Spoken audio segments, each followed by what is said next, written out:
Hello. इकडे नक्षीची मस्ती चालू होती आणि दुसरीकडे गावाला जायची तयारी करायची होती पूर्णपणे. पण हिचा काही खेळ संपतच नव्हता आणि हिला मला झोपवायचं होतं कारण बाकीची कामं आवरता येतील म्हणून. पण ही जेव्हा लहान मुलांना कुठेही जायचं असेल, काही करायचं असेल तर झोप उडून जाते, तशी हिची झोप उडून गेली रे.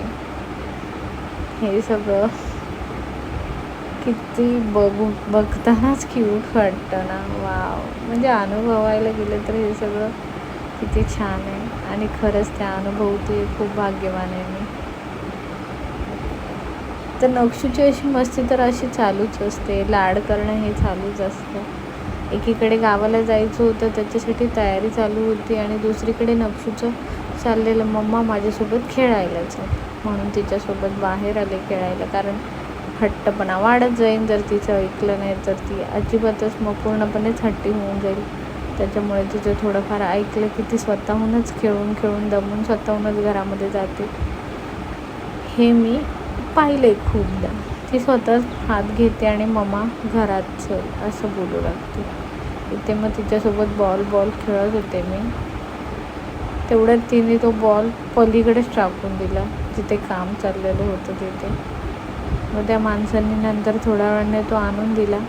ती खेळून खेळून मग घरामध्ये गेली झोपायला.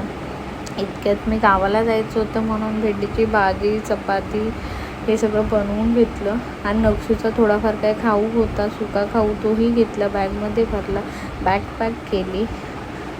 सगळं आईस्क्रीम वगैरे राहिलेलं डीमार्टला त्याच्या आदल्या दिवशी जाऊन आलो होतं. मग ते आईस्क्रीम पूर्णच पिघळून गेलं होतं, ते खाल्लं कारण नक्षूला द्यायचं नव्हतं. सर्दी वगैरे झाली तर गावाला जायच्या टायमाला, त्याच्यामुळे तिला दिलं नाही ते.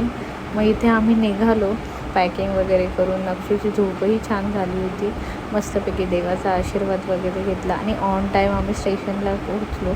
इथे ट्रेनमध्ये आम्ही मस्तपैकी खाऊ वगैरे खात बसलो.